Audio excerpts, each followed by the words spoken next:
Selamat datang di episode Behind the Curtain yang terbaru dan welcome back again Bang Panji Pragiwaksono. Hampir tamat ya? Iya, hampir sudah mengunjungi banyak program di Maple. Target gua adalah jadi tamu tersering kembali di setiap kanal YouTube. Tersering kembali di semua YouTube ya.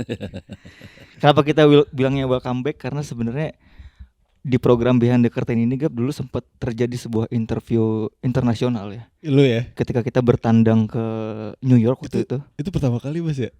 Apanya nih? Sama Panji kan? Betul, situ pertama kalinya Maple terpapar dengan Bang Panji. Iya. Dan lu banyak nanya-nanya tuh ke kita nih. Sebenarnya conversation sejam Bang, kalau lu mungkin masih inget ya. Ingat. Cuman Gue mau pulang nggak boleh soalnya. Dibeliin kopi ya Bang katanya ya? Dibeliin kopi. Di taman apa Mas? Bryant Park. Iya. Sebenarnya di situ menurut gue yang effort adalah lu Bang, karena lu lebih jauh jaraknya ketimbang gue. Jelas itu. Gue kan mendukung Maple Media. Nggak tahu aja gue juga punya saham. Iya, kebongkar dah.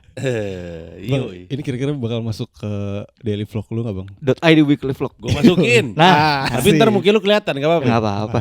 Bener nih. Nggak apa-apa ya. Apa dong? Nah, udah kan Nah, ke vlog dulu. Beneran masuk nih Bang? Wah, Ini itu dia. Inilah wajah-wajah gue close up. Terlalu masuk. close up nih tuh. Terlalu close up kayak Bang. Nah, Bisa, Bang. set. Wih, masuk. Set. Itu dia. Asik. Gue lagi di Behind the Curtain, inilah wajah-wajah. Nah, itu Ini dia. kayak Daft Punk yang gak pernah kelihatan. Ya, kayak Marshmello Bang. Karyanya Kayak Marshmello. sekarang kelihatan. Kita introvert Keren. Bang, introvert. Set. Kelar tuh. Yaudah. Asik, masuk tuh. Gokil. Biasanya kalau hari Senin, Berlima masuk ke vlog gue. biasanya kalau vlognya hari Senin pagi kita muncul di awal-awal tuh berarti. Iya bener ya. Iya betul. Bener kan? Iya benar. Nah. Di cerita pertama gue Iya, di vlog cerita gue. pertama. Betul. Kita betul. penonton .id weekly vlog ini. Keren lu Oh, berdua. Iya. Rata-rata berapa puluh ribu doang gitu yang nonton. Tapi gak apa-apa konsisten. Gak apa-apa. Apa-apa. Mm-mm. Nah, Langsung, Bas. biasanya kita akan memulai podcast ini dengan pertanyaan pembuka atau basa-basi dulu Bang. Iya, Balls. biasa basa-basi. Tentang ya nggak jauh-jauh dari kehidupan lu lah. Ya kehidupan Anjay. Bang, basa-basi. Gimana? Harus dijawab ya? Harus dijawab. Harus dijawab. oke. Bang, nih. Iya. Kalau lu nggak di stand up kira-kira lu jadi apa Bang? Gigolo. Enggak deng. Padahal gue jawab gigolo serius tuh. Enggak deng. Itu pasti pertanyaan yang sering ditanyakan sama lu kan? Iya lumayan. Oke, sekarang ini pertanyaan asli ya Bang. Oke. Shell lepas SPBU di Indonesia mulai 2026, imbas monopoli Pertamina. Gue tempeleng lo ya. Katanya dibuka dengan pertanyaan kehidupan. Kehidupan aja Bang. Kehidupan kita nggak lepas dari bensin. Bensin Bang, bener. Gue juga pakai Shell lagi zaman punya mobil. Sama. Iya, gue pakai Shell. Gimana Bang? Sekarang Shell yang di Alam Sutra itu udah susah. Tinggal diesel. Kemarin doang. diesel dong, betul. Ngantrinya malam tuh kalau misalnya ada. Gue juga kayaknya tadi ngelewatin Shell yang di Pemuda juga kosong tuh, nggak ada aktivitas. Tapi pertanyaan apa tadi? Apakah Shell pada tutup Shell karena lepas dampak SPBU, imbas monopoli Pertamina. imbas bahlil? Asik sih. Nah, ini emang itu. Emang kebijakan nggak tahu ya, gue nggak tahu. Baru mulai udah marah-marah nih gue nih sama pemerintah nih gue. Gak beres banget ini. Gue nggak tahu siapa lingkar terdekatnya Pak Prabowo, tapi mereka yang milih-milih informasi yang boleh masuk ke kuping Prabowo dan mana yang enggak menghalangi Pak Prabowo untuk menjadi pemimpin yang optimal untuk Indonesia. Ngerti gak maksud gue? Iya, Kan gosipnya gitu kan? betul. Katanya Pak Prabowo tuh emang gak semuanya langsung dikasih tahu. Kalaupun dikasih tahu bahasanya dibikin sedemikian rupa lah. Karena takutnya ada reaksi yang terlalu keras, ada emosi mungkin ya yang gue dengar seperti itu. Cuman kan sebagai pemimpin kan gue juga pemimpin. Lu kan masing-masing 5-5-nya gue dengar punya PT kan. Sebagai pemimpin lu harus tahu kondisi yang lengkap dan jelas. Tentu sebagai pemimpin gak semuanya mesti lu urusin. Tapi informasi mesti nyampe ke lu. Lu urusin, lu minta untuk orang di bawahnya untuk ngurusin. Tapi kalau pemimpinnya gak dikasih tahu semua informasi yang ada, dia gak bisa jadi pemimpin yang optimal. Artinya bisa jadi bukannya Pak Prabowo presiden yang buruk, walaupun ada kemungkinan, tapi bisa jadi nggak optimal beliau menjadi seorang presiden. Karena difilter informasinya. Betul, if you want him to be the best leader he can be, let him know things, ya kan? Nah, gue nggak tahu nih lingkarnya seperti apa. Tapi ini tuh nggak baik loh. Mencoba untuk menahan distribusinya dalam rangka menyelamatkan sendirinya gitu. Itu kan bukan hal yang baik gitu. Jadi dari informasi yang gue dapat, yang gue kumpulin, inilah kesan yang gue terima. Kalau misalkan pemerintah ngerasa kesannya salah, ya lu dong kasih tahu yang benar seperti apa. Gitu. Tapi emang kalau misalnya bikin kebijakan-kebijakan Ya lu gitu, nyolot dari tadi pertanyaan nyolot emang nih gue liat. Parah lu, baru mulai udah nyolot lu gila lu. Tapi kan tapi kan kalau misalnya emang kalau bikin kayak kebijakan-kebijakan gitu nggak ada ACC-ACC-nya gitu bang? bisa jadi enggak, kan tergantung. Karena kan ya kan buat apa ada menteri kalau semuanya ke Pak Prabowo. Pak Prabowo kan pasti ya kayak hari Senin ini sekarang harusnya tuh gua ada meeting head harusnya di Comika.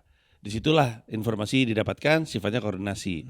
Tapi gue bilang lebih penting mapel media. Itu dia.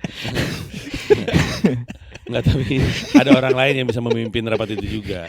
Gue punya tanggung jawab lain. Cuman keputusan tidak harus di tangannya Pak Prabowo. Bahkan salah pun bisa jadi bukan salah Pak Prabowo, namun tanggung jawab Pak Prabowo beserta menteri yang terkait.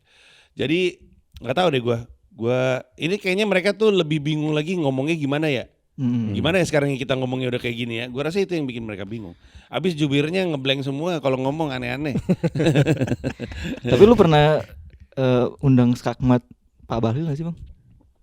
Nggak punya akses. Nggak punya akses. Nggak punya akses. Mau sebenarnya nggak punya akses. Banyak yang gue mau tapi nggak punya akses. Banyak yang punya akses, orang yang nggak mau. Contohnya? Ini Habibur Rahman, waktu itu gue pengen Habibur Rahman Gerindra, dianya nggak mau. Terus Padasko juga nggak mau. Gue dapat aksesnya. Orang-orang kalau gue ajak skakmat menghindarnya antara lagi umroh atau naik haji. Kayak ini ya bang ya, kalau ngajak orang datang ke skakmat kayak orang ini ya, tim lapor bak ngajak ini ya. Komika main lapor bak. Kabur semua. Iya, kabur semua. Komika tolol. Pelawak diajak ngelawak bingung. Itu kata Narji.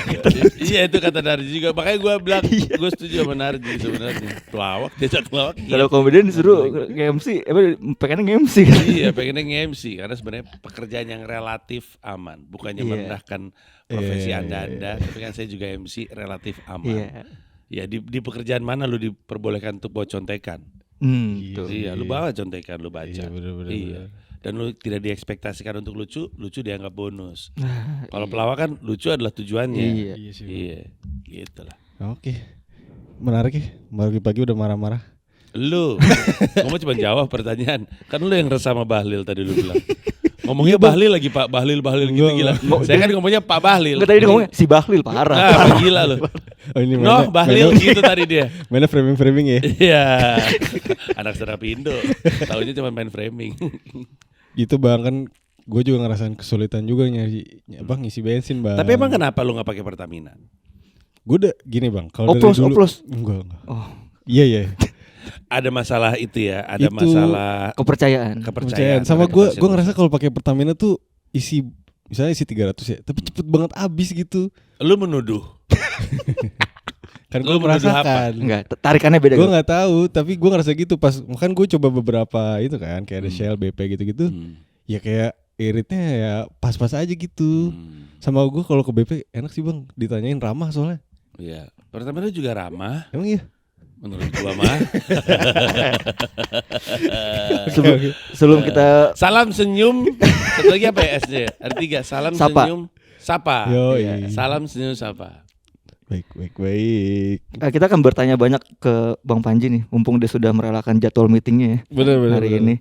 Tapi sebelumnya kita kongres dulu, sudah 10.000 penonton di Indonesia Arena. Nggak nonton lu pada. Bisa basi. Si Bos Tiara yang nonton. Tiara nonton ya? Tiara. Duduk di mana Tiara? Belakang. Di backstage. Silver. Dapat backstage ya? Oh, di silver. Silver. Hemat berarti bos lu. Emang kita beli ya? Oh, undangan ya? Jujur dikirim sih. Dikirim aja. Oh iya benar, karena bantuin promo Mensrea. Nah, abis itu kan lu balik lagi ke New York bang ya? Iya. Sempet cuman seminggu itu untuk liburan ya. Terus habis itu balik lagi ke sini untuk promo. Liburan ke rumah. Aneh banget ya gue, bapak macam apa nih? Untuk promo Bold and Bald. Betul sekali. pertanyaan kita sebenarnya sederhana. Gimana cara lu mengatasi jet lag dengan lu sering bolak-balik Jakarta New York kayak Jakarta Bandung ya? Iya. Lu ngeliat nggak ada yang naik bis terus terusannya Jakarta New York via Cilangkap? Ada yang Emang ada, ada liat ya? ya? Ada lagi Ada. viral gue iya kan bener kan gue di-mention mulu pantesan Bang Banyu bolak-balik kayak bisnya. Ada bisa rata ya. Cilangkap atau apa gitu atau Cikampek. Tipsnya adalah gua hampir selalu kalau menuju Jakarta itu ngambilnya flight dini hari waktu New York. Artinya ngambilnya jam 2. Karena kalau gua ngambilnya jam 2, gua bisa, nah ini salah satu tips lagi, ngejangkar tidurnya ke kan 2 flight ya. Ngejangkar tidur pertama dengan jam keberangkatan, ngejangkar tidur kedua di flight selanjutnya ke jam kesampaian. Oke. Ngejangkar itu artinya gue ngebaca pas gue nyampe sih harusnya sore sehingga gue hitung ke belakang harusnya gue tidur jam berapa di 15 jam penerbangan tersebut. Itu satu. Yang kedua, minum sebanyak-banyaknya. Minum air putih itu sangat membantu memperbaiki jet lag. Kedua, di pagi hari sejak sampai ke lokasi baru pastiin keluar kena matahari. Jalan kek, jogging kalau bisa. Dan itu membuat gue jadi lebih baik lagi. Jet lag ya, benar-benar nolong. Emang jet lag gak enak ya? Men. Gue belum pernah bang keluar negeri bang. Maksudnya sampai sejauh itu. Tanya sama temen lu nih. Lu Lumayan, jet lag lumayan. gak waktu itu? Pokoknya balik lagi ke tidur semula ya, seminggu. Iya sekitar seminggu. Iya. Udah fasih tuh lu ya. Enggak juga. Kadang-kadang miss. Kemarin waktu gua balik lagi ke Jakarta belum beres jet lag. Udah mesti lari waktu itu. Gua adalah half marathon finisher by the way. Oh iya. Oh iya. HM. 21 ya. 21 kilo. Anjay. Di ICE kan bang ya? Betul, nggak jauh dari sini. Nggak jauh dari sini di ICE. Iya. Dapat berapa bang? Sub berapa? Nggak nyampe sap-sapan. Tadinya gua ngejarnya sub 3. Oh iya. Dapatnya 3 jam 2 menit. Tapi udah virgin ya. Udah enggak virgin. Udah VHM, Iya. udah lewat gitu ya. Tinggal maraton nih, full maraton. Itu Enggak, udah dulu jauh itu. Gue pengen HM, race, nanti gue FM. Target gue sih FM-nya di New York. Iya tuh. Yang New maraton. York Marathon ya. Iya, in Oktober tahun Banyak depan. artis tuh di situ tuh. Banyak artis. Banyak Banyak artis, artis. tapi masalahnya banyak orang lain juga. Jadi nggak ketemu itu artis-artis. Orang kemarin gue ikutan Garmin Run ternyata banyak teman-teman nggak ketemu gue. Lu ikut Garmin Run ya? Gue ikut Garmin Run kemarin di sini. Lu di New York sering ketemu ini gak bang? Edward Halim bang? Vlogger. Gak tahu ya? Pernah dengar nggak namanya? Saya yakin saya tahu sebenarnya. Bohong. Edward Halim siapa sih? Dia salah satu vlogger muda yang dia tinggal di New York. Iya. Tapi dia vlogger New York gitu pakai bahasa Indonesia. Coba, Ya coba. orang kalau ngomong sama gue, bang tinggal di New York ketemu Chris Rock nggak kayak tiap hari aja. Tapi kan ini orang Indo bang. Iya lu aja tinggal di Jakarta nggak tiap-tiap ketemu bintang Emon. Kenapa nanya gue ketemu Chris Rock? Orangnya banyak. Tapi kan terakhir lu kesini kan yang Trick Room tuh gue inget ya. Oh yang Lu Gusti dengan- Nehru. Sama siapa sih 3 stand up comedian dari sana? Rashad Bashir, Kevin Sanchez, Kevin Sanchez, dan satu lagi. Joshua Pallet. Nah, itu dia. Sekarang dia di sana gimana bang? Apa kabar mereka itu Iya. bang? Rashad masih ngegas Paul stand up-nya. Masih kemarin baru aja dia kecewa gara-gara dia seharusnya ikutan audisi di sebuah comedy club legendaris namanya Comic Strip. Comic Strip itu tempat Jerry Seinfeld pertama kali stand up tuh Comic Strip. Masih ada sampai sekarang tempatnya. Terus tapi ternyata dia kena PHP, nggak ada informasi, nggak ada apa, audisinya dibatalin. Jadi Rashad masih gaspol. Kevin lumayan, tapi masih di sirkuit yang itu aja. Josh agak ngilang. Josh tuh salah satu orang yang terdampak sama Palestine Israel. Tapi dia lebih pro Israel. Gue berteman sama Josh tuh ngerasa aneh banget.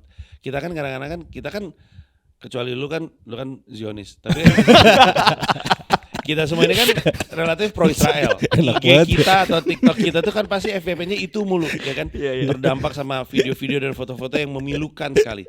Nah Josh kayak gitu, tapi dari versi Israel. Oh ada bang ya? Ada men. Oh. Aneh banget karena gue follow dia kan. Dia nge-repost, terus sama narasinya. Kita ngelihat itu mah apalah berita dari mana nggak jelas, fake segala macam. Kalau bayi dan rumah sakit Palestina atau rumah sakit Indonesia yang dibom tuh kita dapat tuh. Dia tuh sebaliknya. Dia tuh ngelihat semua yang kita suka posting tuh, itu apaan? Persis sama tapi nyebrang aja.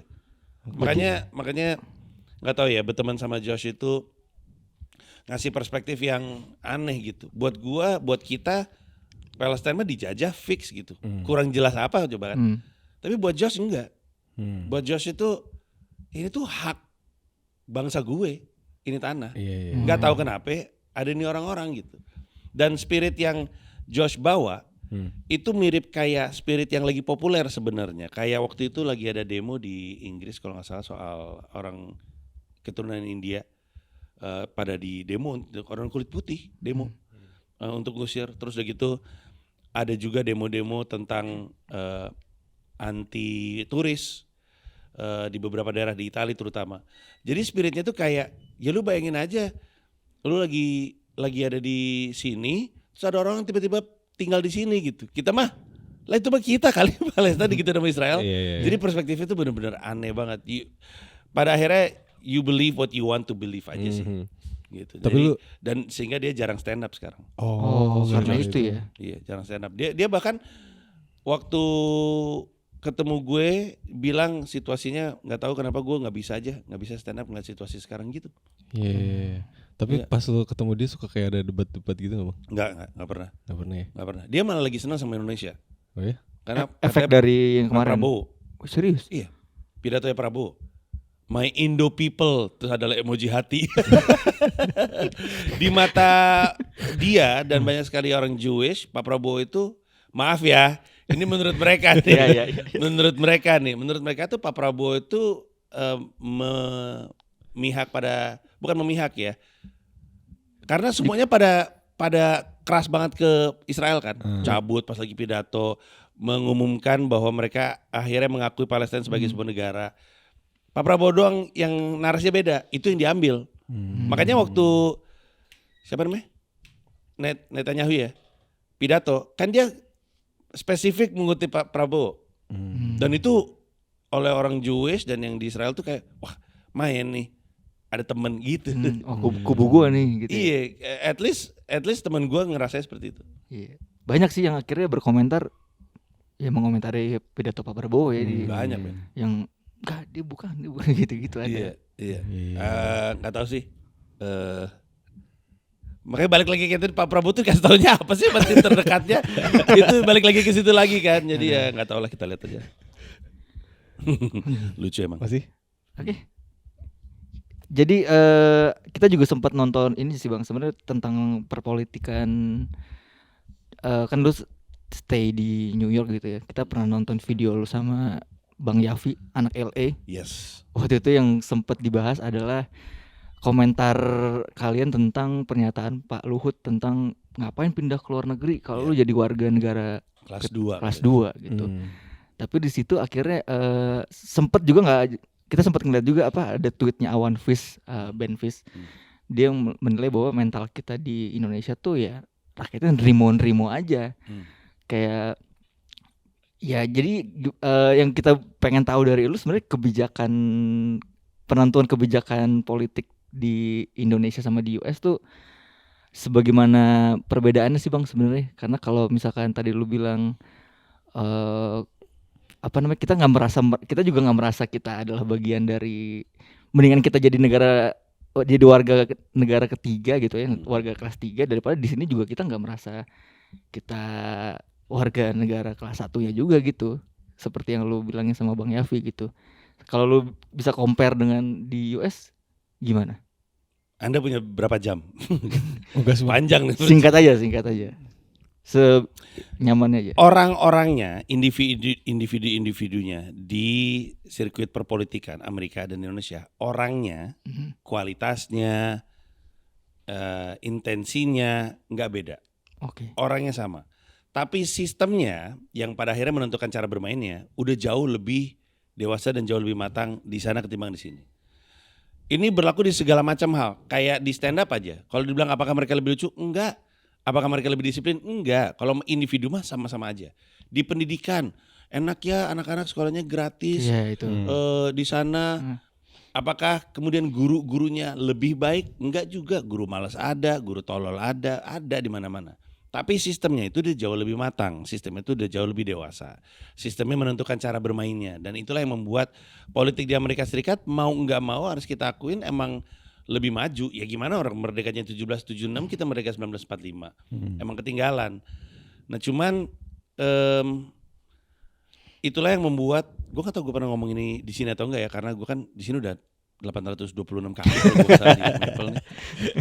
Tapi makanya gue selalu bilang bahwa di Amerika Serikat itu asal lu tahu lu mau kemana, ya udah lu jalanin aja. Udah ada semua infrastrukturnya, jalannya udah ada, lampu merahnya udah ada, udah aja. Jadi lu hanya perlu untuk teguh. Di Indonesia, kalau lu tahu dulu dari A mau ke Z, tahu doang gak cukup. Lu mesti tahu 3-in-1 sebelah mana, atau Car Free Day sebelah mana, atau ada portal tutup sebelah mana, polisi ngumpet sebelah mana. You have to be street smart in order to be successful. Karena sistemnya belum ada, sistemnya belum jadi. Nah itu ya pembedanya. Itulah kenapa ada anggapan bahwa kalau lu sekolah di luar negeri, pas lu balik-balik susah untuk dapat kerjaan. Itu bukannya karena kita nggak mampu untuk membayar lu. Hanya saja emang nggak cukup untuk tahu apa yang lu mau, nggak cukup untuk tahu lu mau kemana. You have to know your way, you have to be street smart. Dan di Indonesia, dengan segala hormat, boro-boro bisa street smart. Banyak banget orang di Indonesia tuh kayak nggak bisa mencium masalah gitu. Ngerti gak sih? Lu ngerti gak? Misalkan gini, lu umur berapa sih berdua? 30. 27. Ketuaan ya. Gini, gue ganti lebih ke cewek sih ketimbang. Jadi gini, gue kasih tahu ceritanya. Ada 2 teman gue, cewek dua-duanya, lagi di luar negeri, tepatnya lagi di Eropa. Terus dia lagi jalan kayak di pusat kota itu, dia dengar ada bapak-bapak, aduh, lagi duduk di kursi, kursi taman, aduh gitu, aduh tolong kaki saya pijit gitu. Terus yang jadi respon mereka adalah, kita kasihan. Yang satu udah ngerasa aneh nih, jangan kita langsung cabut aja, kasihan kali, dipijit, aduh, makasih, naik lagi, pas sampai paha, titiknya dikeluarin. Zap. Cing. Tahu nggak? Pas gue dengar cerita itu, yang gue bilang apa? Ini cewek kok nggak bisa mencium bahaya sih? Itu kan itu udah sas banget gitu. Ada bapak-bapak tiba-tiba minta dipijit, tolong naikin. Gue menyalahkan perempuannya sebenarnya. Perempuannya korban, tapi maksud gue, dan hal-hal kayak gitu ada di mana-mana. Ada di mana-mana di Indonesia. Ketidakmampuan kita untuk mencium ada masalah, dan itu street smart kan? Iya. Ini salah satu contoh lagi. Gue lagi jalan sama temen gue, Yovan Rondonowu, masih ingat gue, orang Manado. Gue lagi jalan. Di US nih bang ya? Enggak, di Indonesia, di Indonesia nih. Oke. Waktu gue sekolah, dan pada masa itu ada stigma bahwa anak STM suka malak. Pada masa itu, gue dari kecil, ya banyak main, banyak kemana-mana. Mungkin gue lebih tidak di bawah Menara Gading lah. Yovan tidak. Gue lagi jalan, gue tahu terpaksa lewat STM penerbangan pada zamannya. Bajai kami, ini lagi nih ada anak-anak SMA naik bajai, di stop sama remaja, anak STM. Mereka ngelongok, mereka nanya, ada 5.000 nggak? Kita tahu dong itu dipalak. Yovan jawabannya, saya ada 10.000, ada kembali nggak? Jawaban tolol macam apa itu? Dia gak mencium bahwa itu tuh bahaya, kita mah nggak ada gitu kan, itu respon kita kan. Nah, kita masih jauh dari mencoba untuk memiliki sistem perpolitikan yang matang dan dewasa. Karena sistem perpolitikannya itu didesain sama orangnya. Orangnya juga masih ketinggalan. Ketinggalan wawasan dalam berpolitik, ketinggalan dalam kemampuan untuk ngelihat sesuatu, ngebaca sesuatu, sehingga kalau dibilang apakah hidup di luar negeri, jangan di Amerika deh, di Eropa itu lebih enak, bisa jadi. Bukan berarti nggak ada orang nyebelin, bukan berarti nggak ada penjahat, hanya saja sistemnya udah jauh lebih matang. Sistem kalau udah jadi itu semua orang ngikutin, apapun kejahatan yang dilakukan, ya lu lakukan kejahatan itu di dalam sistem yang sudah tersedia. Dan itulah yang membuat sampai dengan sekarang aja debat politik kita tuh, perdebatan kita dalam diskursus politik tuh aneh banget gitu. Kalau di sana debat-debat politiknya gimana, Bang? Sama juga tololnya. Hanya saja gini, gue selalu ngambil contoh ini, misalnya gini. Apakah pencitraan ada di sana dan di sini? Ada. Tapi pencitraannya beda. Anggota DPR di sana pencitraannya adalah, kalau suka lihat nggak, Trump lagi tanda tangan, ini adalah undang-undang baru yang saya tanda tangan di hari ini, per tanda tangan ini maka ada ina inu. Setiap kali Trump kayak gitu, di belakang itu ada bapak-bapak ibu-ibu Itu tuh yang menyusun undang-undang bersama dengan pemerintah. Itu pencitraan tuh. Sehingga misalnya undang-undangannya adalah tentang tenaga kerja. Orang-orang bilang, oh itu tuh orang-orang yang waktu itu ngebantu gue untuk mendapatkan undang-undang ini. Gitu, itu pencitraannya. Kalau sekarang kan anggota DPR bersih-bersih got, masuk gorong-gorong. Pencitraan macam apa itu? Pencitraan sama. Tapi kan karena sistemnya udah berbeda, Jadi cara lu- pencitraannya iya. jadi beda. Lebih elegan gitu bang, apa enggak juga? Ya bisa dibilang lebih elegan, tapi lebih ada hasilnya kan. At least mereka pencitraan lagi bikin undang-undang. Nah sekarang kenapa anggota-anggota DPR itu pencitraannya bersih-bersih? Karena rakyatnya nggak ngerti harusnya lakuin seperti apa. Lu ketemu sama ini, gue seneng deh. Maaf ya. Gue mau contoh siapa? Siapa? Artis Farel. perempuan Oh, bukan. Chinese, dia representatif Kelapa Gading. Tinatun. Tinatun. Iya. Gue mau pilih Tinatun Gue ngelihat setiap kali banjir Tinatun ada di situ. Bukan kerjaannya itu. Boleh Tinatun bantu-bantu banjir, boleh lah, bagus bahkan. Tapi lu kan nggak menilai siapa anggota DPR atau DPRD yang lu pilih berdasarkan itu, lu pilih berdasarkan kerjanya. Sekarang walaupun gue yakin kerja lu bagus Tinatun, tapi maksud gue kalau misalnya ada orang ngeliat Tinatun setiap hari, dirapi-rapi. Kalau seseorang ngeliat Tinatun setiap hari, tapi kemudian nggak kerja, nggak rapat, nggak ngapa-ngapain, nggak ngerti anggaran, nggak ikut mengawasi, ya nggak kerja dong. Iya. Nah terus gimana kita bisa punya sistem yang lebih baik kalau orangnya aja nggak ngerti gitu. Kalau dari Pagi-pagi bikin gue marah lu semua lu. Gak apa-apa ya bang. kalau dari POV sebagai masyarakatnya bang, berarti sebenarnya misalkan kita jadi negara kelas 3 pun sebenarnya nggak masalah juga ya, karena sistemnya ya itu tadi lu bilang, di luar pun sebenarnya sistem udah lebih teratur dan lebih ada. Jadi ibaratnya semenderita-menderitanya tidak semenderita di sini apa gimana bang? Masalahnya perspektif atau persepsi orang terhadap apa itu kelas 1, kelas 2, kelas 3 beda. Kita menganggap atau orang mungkin menganggap anak-anak gue yang tinggal di sana, ngapain sih lu di sana? Lu warga kelas 3. Tapi anak-anak bisa gue bilang, udah gila kali lu. Gue warga kelas 1. Lu tinggal di Depok. Gue di Queens. Masa iya gue yang kelas 3? Yakin lu masih ada babi ngepet daerah lu. Jadi gue udah gak ada. Ya kan, jadi persepsi orang terhadap apa kelas 1, kelas 2, kelas 3 tuh gak sama. Ya, makanya Pak Luhut bilang mendingan jadi warga ngapain lu keluar negeri jadi warga kelas 3 mendingan di Indonesia. Terus kita bilang juga, gue juga gak ngerasa warga kelas 1 di sini. Gue lagi jalan buru-buru ke kantor, di stop gara-gara ada warga kelas 1 tuh pakai totot. Gimana caranya gue mau ngerasa gue warga kelas 1? Raffi Ahmad kirim berkas pakai Alphard dijagain polisi. Ngapain men? Di sana nggak ada tetot-tetot ya bang ya? Nggak ada lagi. Nggak ada. Nggak pernah ngelihat gue. Tapi setiap pejabat di sana dapat mobil nggak bang? Enggak. Oh enggak ya? Enggak. Nggak ada mobil. Dan, nah ini lagi. Kemarin ada sesuatu yang gue cermatin banget. Ini harus itu keluar di YouTube gue sendiri. Tapi gue tuh selalu keluar kayak gini-gini tuh di YouTube orang. Kan. Waktu itu PM Belanda serah terima jabatan. Dia menyerahkan jabatannya ke PM yang baru. Lalu dari rumah tempat tinggal si Perdana Menteri, dia naik sepeda pulang ke rumah. Apa yang lagi dia ingin sampaikan? Pencitraan? Iya. Kenapa? Karena dia butuh untuk dipersepsikan baik, dan cara dia menunjukkan dia dipersepsikan dia orang yang baik dan dia bersih adalah dengan kesederhanaan. Kenapa? Karena rakyatnya kalau ngelihat lu pulang bawa mobil lagi diramein. Lah, lu kan udah kelar jadi Perdana Menteri, ngapain lu pakai mobil DU1 Belanda apa ya? Dutch. Ya, apa ND1 gitu. Ngapain lu kayak gitu-gitu ya kan? Kalau kita kan nggak kayak gitu. Kita ngerasa biasa aja.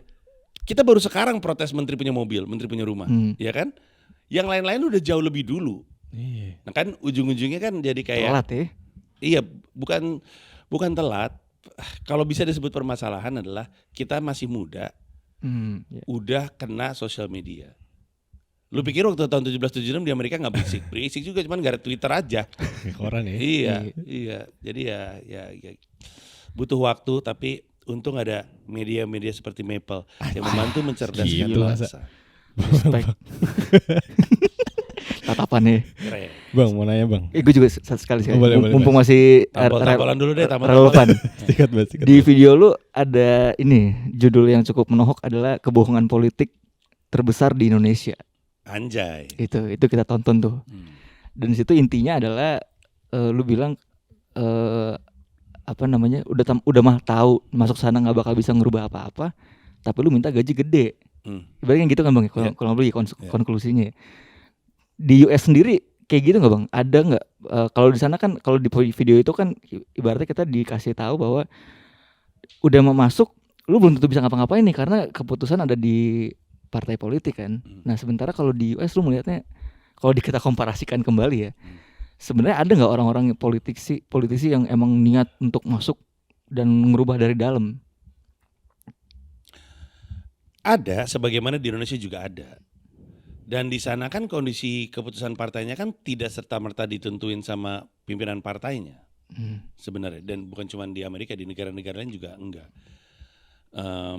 Kalau di sini kan iya. Dan di sana rasio ke UMR-nya juga enggak kita 70 something, mereka mungkin berapa belas kali lipat. Jadi sama aja, apakah ada yang di sana pengen menciptakan perubahan? Ya pasti ada.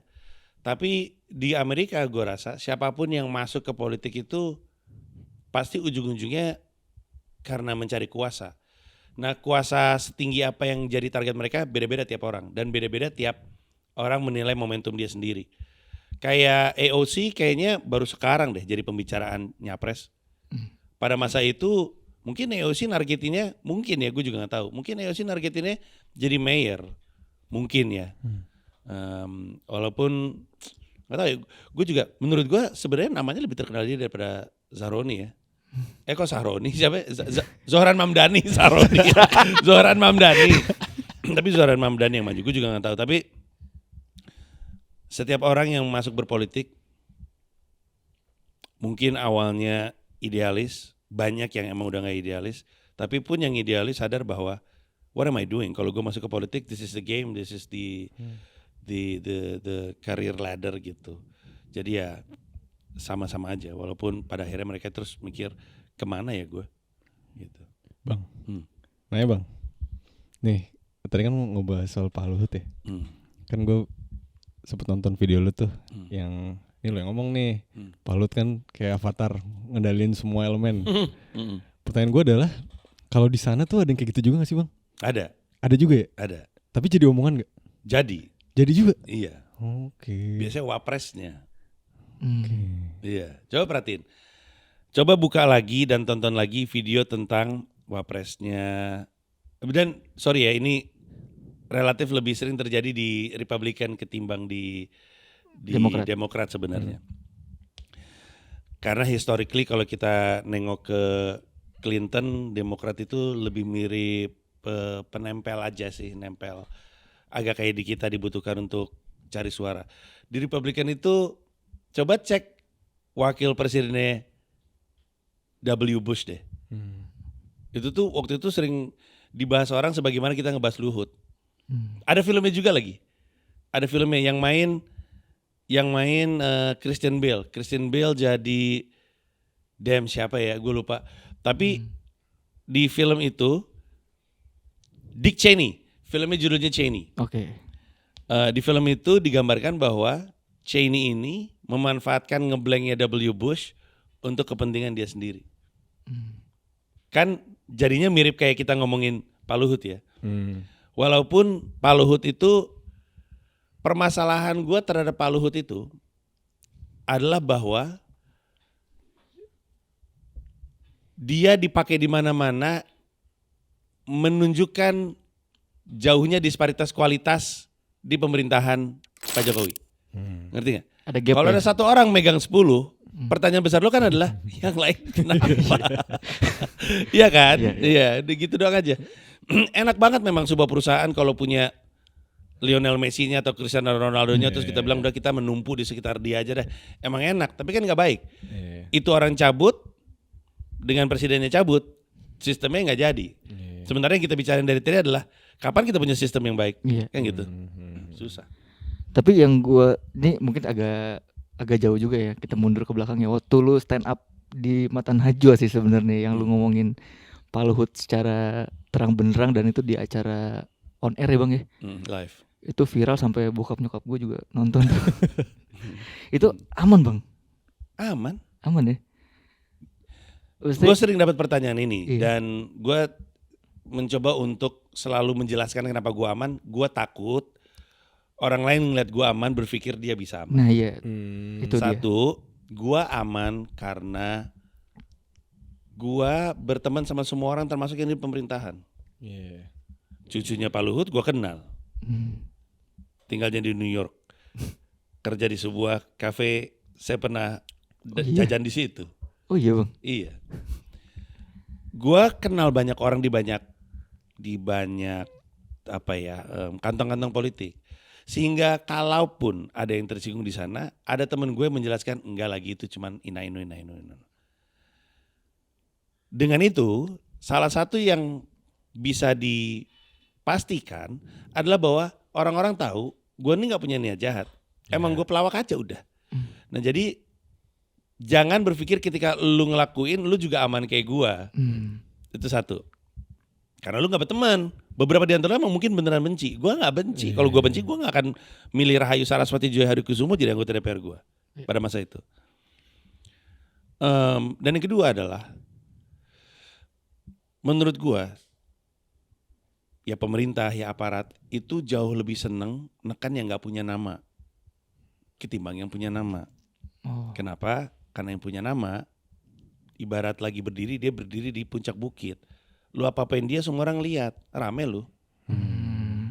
Tapi kalau misalkan ada seorang mahasiswi FSRD ITB yang bikin meme ciuman Presiden Jokowi dan Pak Prabowo ya, ya ditekan lah, dipersekusi. Siapa nih anak berisik banget gitu.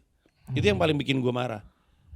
Giliran sama orang-orang yang lemah dan kecil lu neken, terus ke gue lu nggak berani sama yang nggak bisa ngelawan.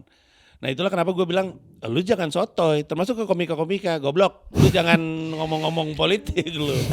Lu tuh Sempat ada kasusnya kan waktu itu. banyak, Iya. banyak. Semakin miscellaneous ini person semakin mudah ditekan. Nah jadi alasan kenapa gue nggak kenapa-kenapa adalah karena gue terlalu tinggi untuk dia apa-apain. Gue selalu bilang, pertama waktu Mensreya kemarin, lu ngomongin politik emang dapat izin. Pertama-tama gue nggak, ini pertunjukan lawak kok nggak ada gimana-gimana. Dan yang kedua, kalau ada kota yang nggak ngasih gue izin, yang jelek kotanya. Percaya nggak lu? Misalnya ya, gue nggak ke Pekanbaru, tapi misalkan gue ke Pekanbaru, terus nggak dapat izin, terus gue bilang sorry nih guys, nggak dapat izin dari Pemkot atau dari polisi, siapa yang jelek? Gue kagak. Lu pasti cerita Kotanya tuh. pasti. Ya iyalah kan gue mesti ngumumin kan. Bener. Pasti. Iya. Jadi ya gue terlalu tinggi berdirinya untuk di utak-atik dan gue punya teman di mana-mana juga. Iya. Dan mereka tahu gue nggak punya niat jahat. Bang, ini sebelum ke pertanyaan ini. Bang, lu punya teman di aparat nggak sih Bang? Punya ya? Punya. Maksudnya Aparat apa dulu nih? Ya kepolisian lah. BNN, lu make ya? Main framing aja. Framing aja. Framing Ada mulu ya. apa kepolisian ada, di militer ada? Berarti maksudnya kayak teman-teman sebaya lu dulu gitu loh Bang? Iya. Ada nggak? Betul. Kayak jadi Sebaya dan sedikit di atas. Oh gitu. Iya. Kayak Yang manggilnya masih bisa Mas dan Bang. Temen gue kan pernah cerita dia ada teman lah di bagian kepolisian. Kayak nih nanti gampang lah ya mau diedit atau enggak. Karena kita soalnya. Ya kan lu gak ketahuan wajahnya kecuali kalau orang nonton dulu tadi wiki. Iya muncul tadi. Nih Bang, dia punya teman kepolisian kayak dia di situ dia cerita kayak sebenarnya dia juga nggak bisa apa-apa gitu loh. Dia cuma bisa nerima dari keputusan yang di atas aja gitu. Nah kalau misalnya dari yang lu tuh kayak gitu juga nggak sih Bang, teman-teman lu kebanyakan? Ada yang ya, ada yang enggak. Ada yang ya, ada yang emang brengsek anda tuh anda brengsek.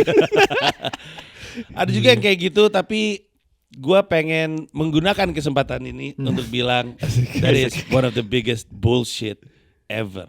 Lu pikir lu doang yang punya masalah itu? Emang lu pikir di Maple Media nggak ada kondisi yang sama, di mana sesuatu berjalan tidak seperti yang lu inginkan, terus lu berpikir bukan gua sih bosnya, ya gua harus ngikut aja. Emang di sini nggak ada, emang di DPR nggak ada, emang di Comika nggak ada, emang di Apple nggak ada. Kenapa gua pakai Apple? Karena ini ceritanya.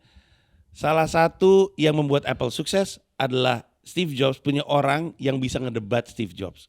Steve Jobs tuh punya banyak sekali keputusan-keputusan salah. Steve Jobs pernah bilang App Store adalah salah satu produk tertolol yang pernah keluar dari anak buah dia. Kalau diiyain, nggak ada App Store sekarang. Padahal App Store adalah salah satu backbone-nya dia pada masanya. Jadi ya gue cuma bisa ngikut-ngikut aja, soalnya kadang seperti itu. Enggak, lu nggak punya skillnya aja. Lu nggak punya kemampuan untuk diskusinya, nggak punya kemampuan debatnya, nggak punya kemampuan politisnya. Politik bukan cuma ada di DPR dan pemerintahan. Di Maple juga ada politiknya, di rumah juga ada politiknya. You conspire to get what you want dari kuasa atau dari keadaan, itu kan berpolitik namanya. Ya emang lu nggak punya skillnya aja.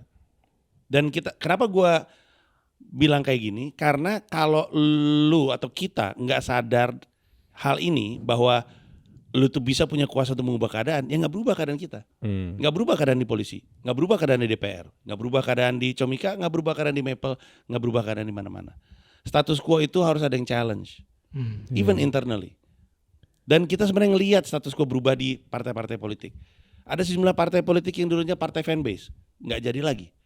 Ada gejolak sih, tapi maksud gue itu kan cara keadaan berubah. Memang kadang-kadang lewat hal-hal yang tidak mudah gitu.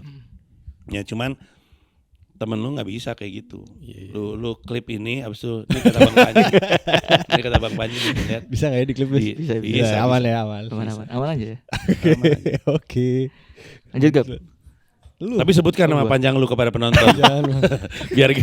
biar didoxing sama polisi. Halo Dek, nanti dapat WhatsApp. Anjing serem Tapi banget. Halo, Dek. satu pertanyaan lagi soal itu tadi. Silakan. Berarti waktu ketika isu yang kemarin sedang rame-rame di sosial media tuh Bang, tentang represi dan segala macamnya, lu terpapar sama mungkin teman-teman lu yang ada di aparat yang justru dia memberikan sudut pandang yang lain. Kalau kita kan di masyarakat ngeliatnya, oh nih polisi nih yang giniin masyarakat, tapi mungkin dari sudut pandangnya mereka, masyarakat sih yang giniin polisi duluan gitu. Ada nggak? Kebetulan nggak ada yang ngomong kayak gitu ke gua sih. Kalau dari teman atau akses gua di aparat, mungkin alasannya adalah karena mereka berhati-hati juga. Kan mereka tahu, kalau gua tahu keluar dari mulut gua. Muncul dari satu video YouTube full tuh. Iya. Teman-teman gua hati-hati kasih tahu gua hal ini dan itu karena mereka tahu pasti jadi sesuatu. Cuman kita udah tahu kok jawaban-jawaban mereka dari hasil sidang. Itu kan jawaban versi mereka yang sebenarnya. Jadi ya nggak perlu nyari orang dalam untuk tahu kayak gitu-gitu mah. Oke, kita bergeser sedikit Geser, ya Mas. ke bidang yang gak jauh-jauh juga dari politik sebenarnya. Bener. Yaitu adalah sepak bola. Anjay. Sedep banget. Kita update dulu deh, gimana sih kemarin abis lawan Coach Justin di Fufu FIFA. By the way namanya bagus banget itu. Lawan Coach Justin gimana, Bang Panji? Saya disabotase. Kaki saya dibawa cedera. Wah, lu kayak Cristiano Ronaldo di final Euro ya. Iya, tapi dia menang, gua kalah. Gua kalah 4-1.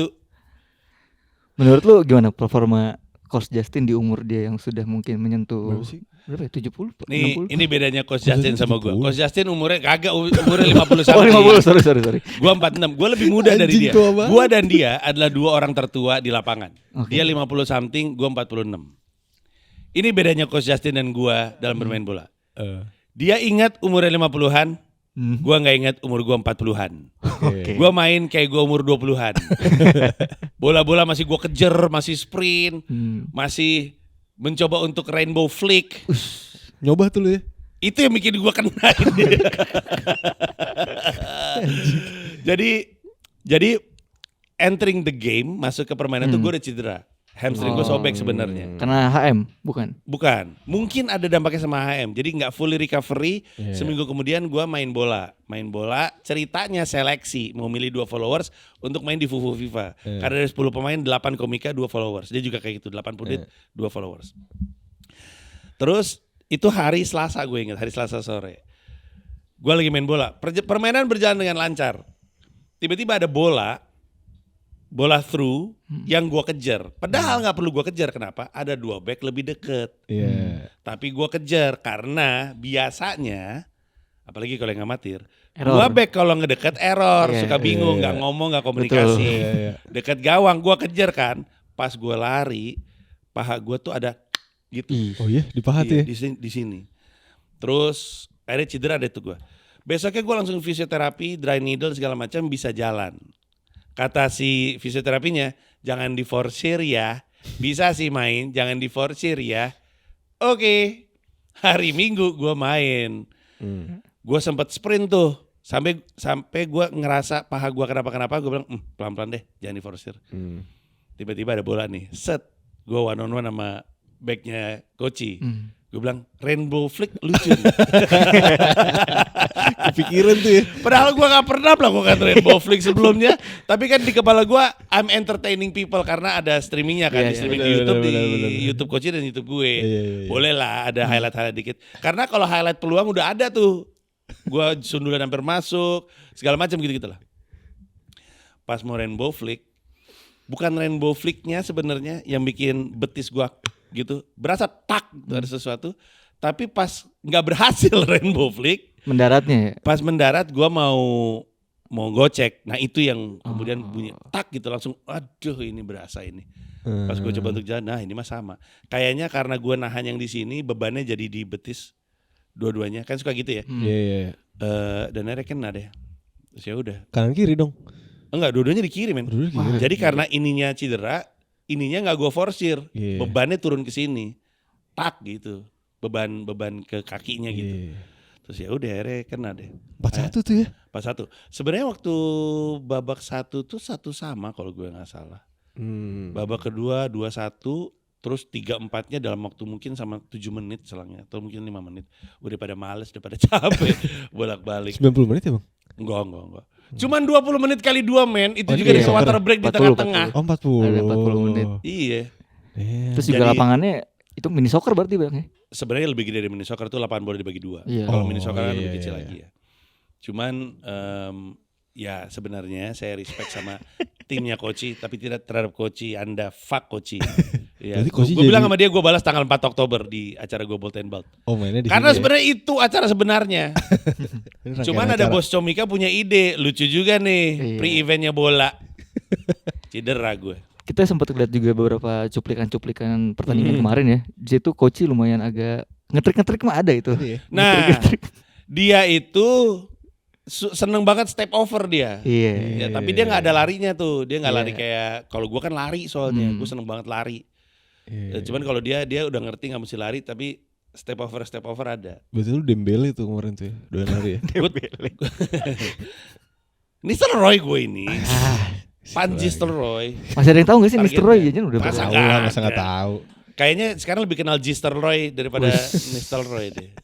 Gue itu. Tapi Coach Jasing kan juga bisa dibilang sebagai pandit nomor 1 lah ya sekarang, mungkin yang paling ngetren lah. Hati-hati, Valen marah loh. Oh iya sorry. Nomor 2 deh kalau Pange gitu. marah loh. Nomor 3 deh kalau gitu. Kita juga sempat kedatangan Bang Apip ya ke sini ya. Bener. Dia kan juga salah satu pegiat pundit juga lah gitu. Gimana kita ngomongnya gitu ya. Iya, pegiat pundit. Pegiat Bukan pundit. pundit. Pertanyaan kita itu ke Bang Apip, apakah menurut lu pundit harus bisa atau harus mantan pemain sepak bola untuk opininya bisa kita dengar dan kita terima gitu Bang? Ini berlaku juga menurut lu gimana? Enggak, tapi tentu kredibilitasnya jadi beda. Hmm. Karena banyak juga pundit yang bola tapi di basket, di bola sama. Kalau di basket Paul Pierce tuh. Paul Pierce mantan pemain jelek opininya. Kalau lagi ngomongin soal basket. KG juga jelek. Beda sama misalnya Charles Barkley. Shaq juga mungkin jelek sebenarnya, cuman karena dia juara Respect aja ya. ya, juara. Di sepak bola, gue yakin ada pundit-pundit yang tadinya mantan pemain bola yang kemudian nggak kepake juga karena emang nggak kredibel aja pendapatnya. Jadi nggak harus, hanya saja mereka yang bukan pemain jadi punya usaha ekstra untuk nunjukin kredibilitasnya aja. Gitu. Menurut gue mah. Tugas seorang pundit kah untuk mengedukasi penontonnya bang? Tugas Erick Thohir sebenarnya. Tugas ada tugas. Erick Thohir yang Menpora nih kayaknya nih, bukan Erick Thohir. Bukan tugas siapa-siapa sih menurut gua. Pundit adalah pundit, dia punya pekerjaan utama. Kalau dia mau boleh. Kayak coach itu yang coach lakukan ya. Coach memposisikan dirinya sebagai pundit, tapi dia melakukan opsi untuk edukasi. Nah, coach aja aneh menurut gua pendapatnya. Iya, kutipan-kutipannya itu tolol sebenarnya kalau kita pikir-pikir ya. Lu kebobolan 4, golin 5, you still win the game. Aneh lu. Orang bisa gitu juga ngerti. Sebelum opini itu dia Tolol lu, sempat coach. ngasih opini ini bang. Lu menang dengan cara parkir bus sama aja lu kaya karena korupsi. Emang iya? Pernah dulu. Tolol kan? Tolol dia. Coba ngomong gitu depan Mourinho dah. Coba. Disamain sama korupsi. Tolol lu Koci. Aneh emang dia orang. Banyak orang yang gak sabar ketemu Bolt and Bolt. Cuman pengen ngeliat gue tolol-tololin Koci aja. Kayaknya Koci itu selama ini lolos karena gak ada orang yang bisa nolol-nololin dia. Iya betul. Karena Panget terlalu santun. Iya. Terlalu Inggris dia itu. Terlalu Inggris. Iya, mannerismnya itu terlalu Inggris dia tuh. Tolol coach itu. Berarti Banyak hal nanti dari di dia situ tolol. adu-aduan materi tuh bang ya? Aduh, sebenarnya debatnya 3 babak. Adunya 3 babak. Stand up, trivia bola, sama debat soal timnas. Nah, stand up kan mungkin gue yang menang. Trivia mungkin dia yang menang. Tim dia yang menang. Di debat, nah ini open for interpretation ya. Karena gue sama dia tuh stance-nya ternyata banyak beda di timnas di antara sejumlah topik. STY, Patrick Kluivert, terus soal diaspora, ternyata stance-nya banyak beda. Dan itu yang akan kita debat nanti. Salah satu yang menarik juga nanti akan kembalinya stand up Bang Pange di situ ya. Betul. Iya, Dulu sempat lagi. Dulu sempat stand up. Sempat stand up. Waktu awal 2011 sampai 2013 gue rasa dia masih stand up. Di Kompas TV itu ada namanya Comic Action. Betul. Dia betul. pernah di situ. Iya dulu. benar. Wah gila, lawas gila loh. Comic Action gak banyak yang tahu itu. Ada sempat ngisi beberapa. Orang pasti dengerin Comic 8 kali gitu. Comic pasti Action ada. Comic Action ada dulu. Hostnya Rian. Sama Radit sempat. Sama Radit betul. Iya. Jadi mungkin kita tarik dulu kali ya. Kita ngajak, mumpung tadi Bang Panji udah nyentuh nama Erick Thohir ya. Iya. Gimana Gap? Anjay. Lu aja bang. Lu yang mancing, lu yang Masa lempar. gue yang lempar, gue yang kena lagi. Jadi gimana lu menilai kinerja Pak Erick di PSSI dulu deh, Bang? Iya. Dengan proyek naturalisasi dan liganya sekarang, lu melihatnya seperti apa? Oke. Perlu gua setup dulu. Oke. Pemimpin tuh punya hak untuk menentukan jalan dan cara. Bahkan itu yang di-expect dari seorang pemimpin. Kalau lu memimpin, orang ngelihat ke lu untuk arah dan orang ngelihat ke lu untuk cara sampai ke arah tersebut. Itu tugas utamanya. Nah, menurut gua caranya Pak Erick Thohir ini cara yang emang belum pernah dicoba. Dia mau potong Kompas, nge-cheat tapi nggak ngelanggar apa-apa. Karena kayaknya prediksi gua, beliau ingin kita punya prestasi baru yang ada di bawah periode dia. Prestasi barunya potong Kompas 8 sampai 11 bahkan diaspora. Iya. Negara lain nggak ada yang kayak gitu. 8 sampai 11 orang tiap pertandingan beda diaspora. Nggak ada kayak gitu. Apakah melanggar aturan? Tidak. Apa yang ingin dicapai? Kita bisa berdebat soal, tapi ini kan nggak mengubah sistem apa-apa dan segala macam. Erick Thohir dalam hati mungkin nggak ngomong secara umum, dalam hati mungkin bisa bilang, siapa yang pengen mengubah apa-apa? Gue pengen prestasi. Bohong lo kalau misalnya kita berprestasi lo nggak happy. Orang gue nggak ngelanggar aturan apa-apa, gue pakai mengikuti aturan yang tersedia. Gue mah udah CS-CS-an sama FIFA. Saking CS-CS-annya gue jadi menteri nggak apa-apa kata FIFA. Iya kan, padahal kan harusnya PSSI independen kan. Iya betul. Oke nih, dia pengen ada prestasi baru. Nggak juara apa-apa prestasinya. Lolos Piala Dunia itu prestasi yang diharapkan. Diambillah jalan ini, diambillah jalan Patrick Kluivert. Patrick Kluivert itu bukan keputusannya sebenarnya. Mengganti SC dengan Patrick Kluivert itu bukan keputusan yang dia tentukan, itu adalah efek dari targetnya. Targetnya itu justru menurut gua bawa 8 sampai 11 pemain asing dari Belanda. Itu keinginannya dia. Untuk itu dia butuh pelatih Belanda juga. Baru kemudian Kluivert. Jadi bukan Kluivert kemudian 8-11. Dia pengen 8-11 tapi dia butuh Kluivert. ketika ada Kluivert, yang lain juga, oh pelatih gue Belanda, ya mau lah gue. Gitu kan. Kenapa 8-11 ini? Karena kalau dia boleh milih pemain Brasil mah, dia juga pakai tuh pemain Brasil. Kalau Indonesia dijajah sama Inggris bukan sama Belanda, dia juga ngambilnya pemain Inggris diasporanya. Mungkin Rashford kali ya. Iya mungkin Rashford, ya kan segala macam tuh dipakai tuh. Lingard main-main lah, terserah dah.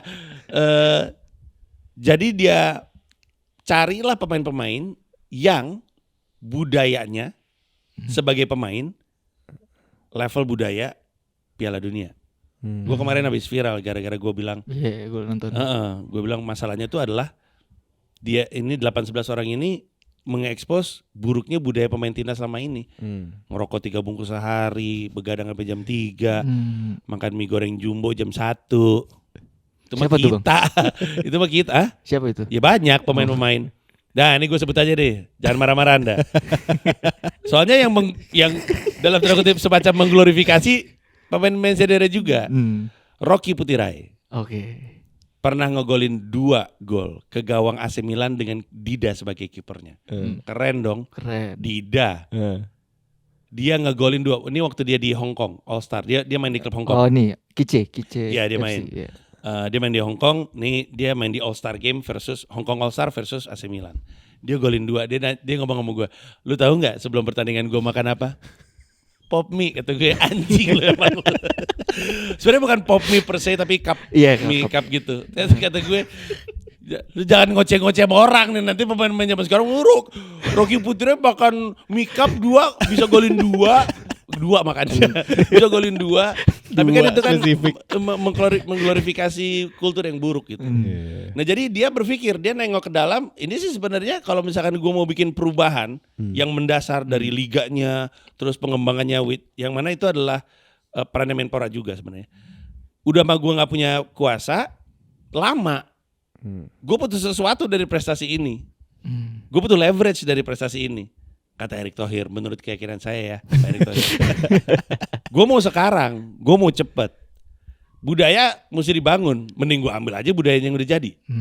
Masuklah 8-11 orang gitu. 8-11 orang ini pasti protein intake-nya diukur, jam tidurnya, jantungnya segala macam. Budayanya udah beres, datang dari negara yang emang budaya sepak bolanya beres. Makanya baru sekarang doang kita berdebat lolos atau tidak. Karena baru sekarang doang kita punya 8-11 pemain yang budayanya bukan budaya selama ini. Tapi kenapa sih Bang berpolitik di sektor olahraga tuh ternyata serumit itu ya? Karena duitnya banyak men. Apapun yang ada duitnya, tambang, ya jalan, ya kendaraan. Maksudnya kan kayak olahraga tuh dari dulu, kalau misalnya sebagai orang awam ya kayak pas zaman sekolah kan orang-orang nunggu mata pelajaran olahraga gitu. Iya. Tapi pas harusnya menyenangkan. Harusnya kan menyenangkan ya. Tapi dengan segala birokrasinya ternyata. Tapi nggak semua sepak bola, nggak semua olahraga, men. Sepak bola doang. Sepak bola doang ya. Coba sepak takraw, emang ribet. Enggak. Coba lu lihat aja dulu olahraga apa yang ketua organisasi itu kalau nggak polisi, tentara. Cek aja, gampang bisa lu Google. Nah itulah cabang-cabang yang dianggap strategis. Untuk karir politik. Untuk banyak kepentingan, untuk kepentingan politik secara umum, strategis loh untuk punya cengkram terhadap sepak bola. Untuk kebutuhan politik. Seksi ya. Iya, lu pikir Soekarno kita lagi susah men. Kita lagi susah bangun GBK, ngapain? Itu Kinshasa Zaire, Ali Forman, si siapa tuh presidennya? Itu juga negara lagi susah. Dibikin lupa bahwa negara lagi susah dengan bikin perhelatan Fight of the Century pada masa itu ya, Ali Forman gitu. Sama Bung Karno juga kayak gitu, biar lupa aja. Nggak beda sama kenapa Kolosium dibangun. Nggak beda sama sekali. Orang lagi susah, liatin aja orang bunuh-bunuhan tiap hari juga happy. Iya bener kan, gue kesana untuk belajar. Sejarahnya begitu ya. Iya juga sih. Iya men, bukan cuman gladiatornya yang jadi tayangan loh. Penjahat dibunuh juga jadi tayangan kan. Orang lupa kalau sebenarnya pemerintahnya brengsek. Orang lupa kalau sebenarnya harga-harga tinggi. Orang lupa kalau kita nganggur karena dikasih lihat kayak begituan, dikasih spectatorship. Jadi sebenarnya yang ribet itu cuman yang seksi aja, yang lain enggak sebenarnya. Mungkin itu juga kali ya yang bikin kenapa di era Pak Erick Thohir tuh digenjot banget prestasi itu ya, karena mungkin itu bisa jadi bikin masyarakat lupa kalau kita Lagi Ya. begini gitu nggak bang? Kalau kita nih ya, gue sering ngomongin ini sebenarnya di mana-mana dan mungkin akan jadi stand up gue nanti. Tapi kita berharap banyak sama timnas lolos kalau kita nggak mau rusuh di bulan Oktober pertengahan. Damn. Masih ada kemungkinan soalnya. Hmm. Masih ada kemungkinan. Tanggal 20 Oktober 1 tahun Prabowo. Dan banyak orang kesal sama pemerintahan kan. Dan pemerintahan itu lebih taktis. Lebih taktis. Kayak contohnya gini deh. Demo kemarin yang waktu kita rusuh tanggal 28-29 itu. Demo itu kan bukan tentang DPR. Demo-demonya. Demo-demonya kan tentang pengangguran, angka pengangguran yang tinggi. Terus gitu waktu tanggal 29 itu tentang buruh, demonya buruh. Targetnya kan sebenarnya pemerintah. Cuman yang mulutnya sompral anggota DPR. Ngamuk lah orang-orang, ya kan? Pemerintah tuh hati-hati banget. Ada menteri yang sompral direm pasti langsung. Karena dia nggak pengen kemarahannya pindah ke pemerintah. Menurut gua pemerintah juga ngukur terhadap 20 Oktober. Jadi, ayo kita loloskan Indonesia ke Piala Dunia. itu pemikirannya. Berharap banyak. Happy kita. Jangankan Indonesia, gua juga happy. Ada kamar kosong di rumah gue di Queens, gue Airbnb mahal tuh pas itu. Ada orang Indonesia, Ji bisa nginep gak? Bisa, $100 aja semalam. Gue kumpul-kumpulin Piala Dunia di New York. Iya lagi bener. Yoi. Tapi cuma sepak bola doang ya. Iya. Bola, basket, Iya belum dan basket. terus olahraga bela diri, karate. Itu atasannya apa? Ketuanya, Forky-nya Jenderal. Lanjut. Yang mana nih Gap? Nggak bisa pulang nih gue dari sini nih. Ada laporan ke Intel nih. Bold and Bald dulu deh. Is, Bold and ngeri. Bald. Jadi apa aja nih bang yang bakal tersaji? Tadi kan ada 3 show ya. Ya. Ada di tim lu ada siapa aja yang berarti bang? Jadi dari 3 babak 2 pakai tim, 1 one on one. Babak Oh, pertama oke. stand up pakai tim. Dia punya Pange dan Panji Suryono. Milih, Alias berarti milih ya bang ya? dia yang milih. Oh iya kan dia. Valen kenapa nggak dipilih? Kenapa? Valen. Berantem mereka. Fuad. Berantem. Ada juga ya gitu-gitunya ya. Ada. Lu sebagai host berantemnya sama siapa? Apanya? Berantem ini antara perhostosan ada kayak senggol-senggolan Wah, jadi kan ada host dong. YouTube lain. Nggak ada sih. Ada. Nggak ada. Pasti lu gak akrab sama anak GJLS ya? Gue nyebar gosip aja. Setara tuh gitu. Iya, dia udah tenar gitu. Ada Koci, ada Pange, ada Pansur alias Panji gak sholat. Ini Panji sholat. Panji gak sholat. Di tim gue ada Oki Rengga sama Afif. Babak pertama stand up. Mereka 5 menit, gue 10 menit. Nanti setelah selesai 6-6 stand up, yang nonton voting siapa yang menang babak itu. Pakai apaan bang voting? Ada webnya, ada website. Oh. Orang yang nonton tapi orang yang nonton di Venue. Batek Teater Balai Kartini atau yang nonton online kan live streaming bisa nentuin. Udah babak kedua trivia. Di babak trivia juga pakai tim. Koci nggak terlalu oke soal trivia bola. Iya. Tapi di sana ada Pange. Wah, itu jagoan tuh. Iya. Jagoan itu bang. Di sebelah gue jawab bisa, bener enggak? Iya. Di tim gue tapi ada Oki Rengga. Iya. Dia mungkin nggak tahu, tapi dia seneng mukul. Jadi mungkin jadi tekanan. Apip taunya cuma Barcelona. Iya. Iya. Tapi gue belakangan ini udah melatih kok. Gue melatih, gue minta ChatGPT. Gue promptnya adalah berikan 10 pertanyaan tentang Liga Inggris era 2000-an ke atas level easy. Abis itu level intermediate, abis itu level expert. Abis itu gue pindah ke Timnas, abis itu ke Liga Indonesia, abis itu ke Piala Dunia. Tapi kalau Pange hampir Liga Skotlandia ya. Pange kayaknya kalau misalkan ada pertandingan di kampung Sidoarjo apa gitu dia kayaknya tahu juga deh data-datanya deh itu. Iya. Orangnya emang agak aneh. Ini trivianya sampai mana bang? Iya. Nggak tahu gue, pokoknya trivia sepak bola. Gue nggak boleh tahu. Walaupun yang ngerjain anak-anak Comika, tapi gue nggak boleh tahu. Gue nggak boleh tahu ke arah mananya. Gue mah persiapan aja. Gue mah fair. Lu kasih gue trivia bola sekarang gue jawab. Yang lu tahu aja. Ayo 1. Lu aja mas. Jangan anggap remeh gue. Siapa kiper Arsenal waktu Arsenal terakhir kali juara Liga Inggris? Jens Lehmann. Iya bener lagi. Gue cuma tahu 1 kiper Arsenal. Soalnya gue juga cuma tahu 1 doang. Hati-hati Anda Koci. Anda akan saya kalahkan. Nih, siapa pemain timnas debutan kemarin yang main di Los Angeles FC? David Beckham. Wah, Bener. salah. Asal jawab sih. Asal jawab. Asal jawab. Ada kemarin pemain US debutan, Adrian Wibowo namanya. Anjay. Dia pemain Los Angeles FC. Oh ya, masih. Masih. Anjay. Kemarin dia debut di Los Angeles FC, ngegantiin Oliver Giroud. Oh ya? Iya, substitution. Nah, trivia lagi aja info. Bener Makasih. ternyata. Iya, ini gue kayak gini gue kumpul-kumpulin siapa tahu ntar ditanya. Jawab dulu bener tuh bener. Iya, Bener. Gua aja kata gue katanya. mah, gue juga. Ini kalau debat pun prinsip gue adalah wawasan gak ada, opini banyak. Oh gitu. Iya. Ya, berarti mah kencang dulu aja di awal. Yoi. Koci nulis berarti Bang. Coach nulis. Nulis materi tuh. Nah, bapak-bapak tolol ini yakin banget bisa lucu tanpa nulis, tanpa open mic. Kata gue, aneh lu. Gua yang profesinya komedian loh. Dia nulis sendiri tuh. Katanya Gila. 5 menit doang kan, gue jamin penonton standing ovation. 5 menit doang kan. Udah gila kali itu orang. Abis Tapi itu, terakhirnya pokoknya abis trivia ditutup sama debatnya soal timnas. Ada 4 topik besar. Apakah cinta Indonesia harus dukung timnas? Apakah kita akan lolos? STI atau Kluivert? Dan pro atau kontra diaspora. Nah itu dari 4 topik itu lu udah sepakat bahwa lu bagian sini ya Koci, gue bagian sini apa enggak gitu? Pas dibahas, gue tanya stance lu apa? Iya. Nyebrang semua Oh nyebrang sama semua gue. ya? Jadi udah, ini aja kita jalan. Oh gitu. Iya. Oke, berarti lu Gue plug dikit, jangan lupa beli tiketnya di loket.com/boltbalt. Acaranya 4 Oktober malam. hari Sabtu ya? Ya, kalau mau datang langsung pakai atribut bola, boleh apapun. Oh, dress code ya, dress code ya. Iya, seragam sepak bola waktu SMA.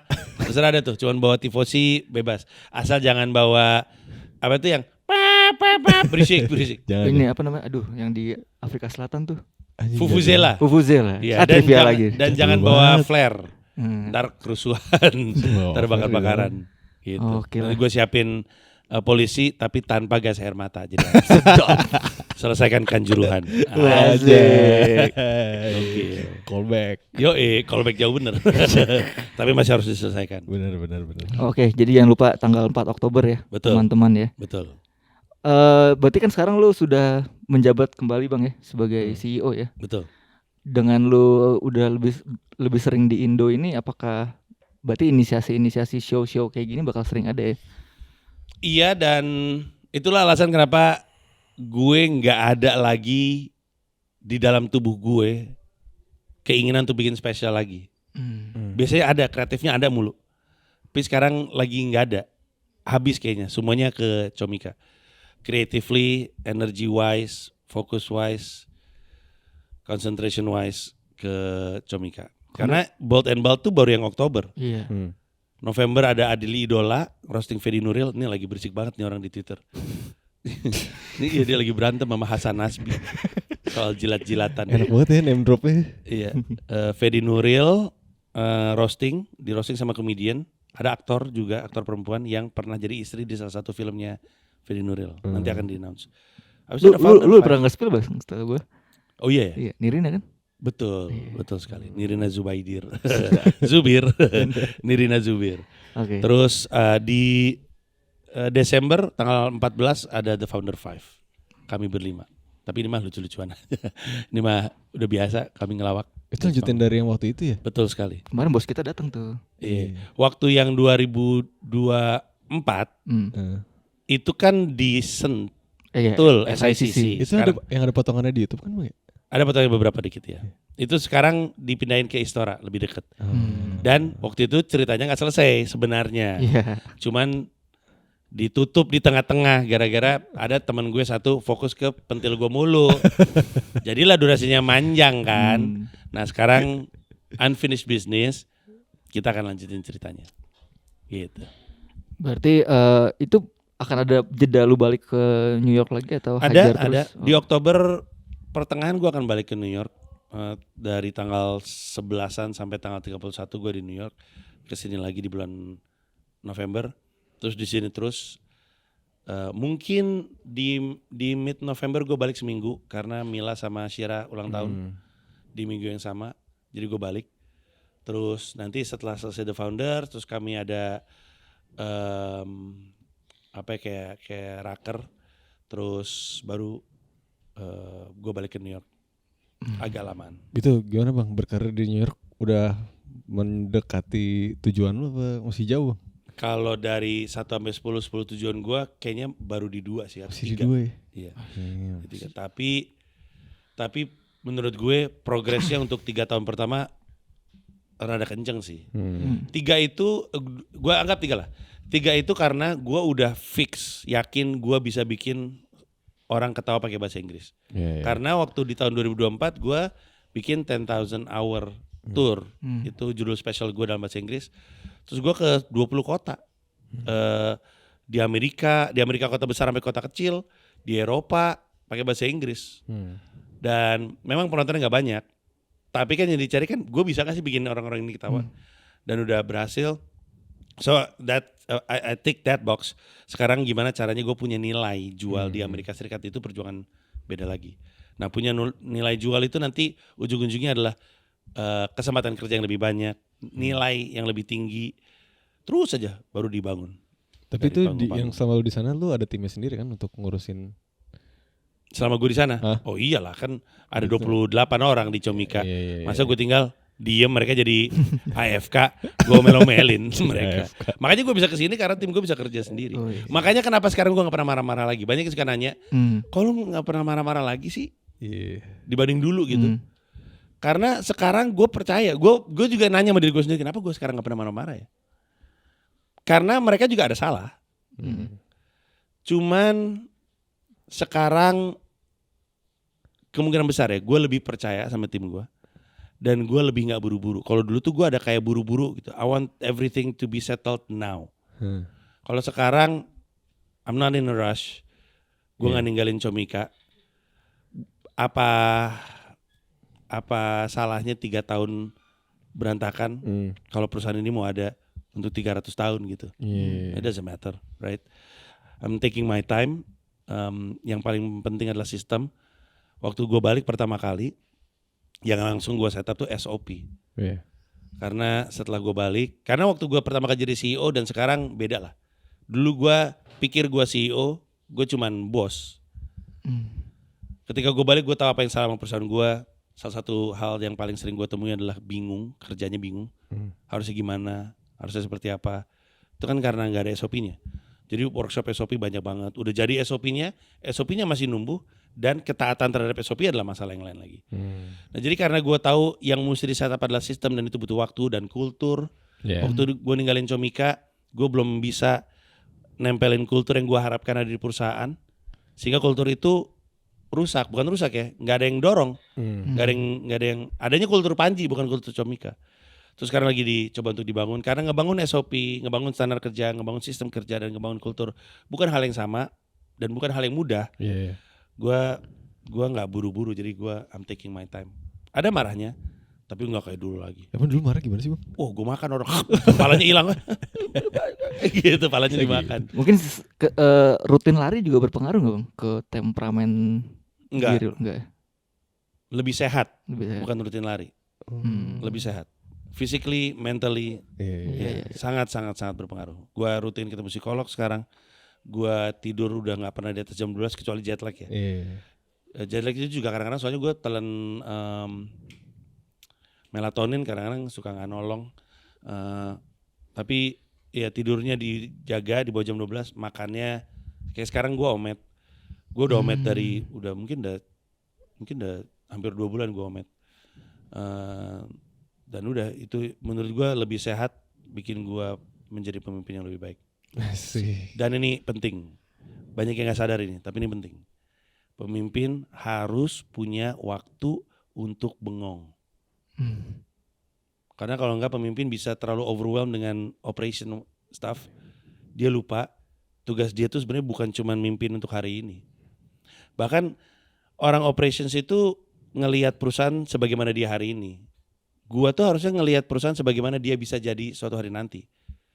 Sometimes you have to stop and you have to think gitu. Kemarin gue habis nginep 3 hari di hotel dan gue menghabiskan waktu sangat banyak untuk bengong, untuk berpikir apa yang mesti gue lakuin, apa yang enggak gue lakuin, apa yang harus lakuin tahun depan.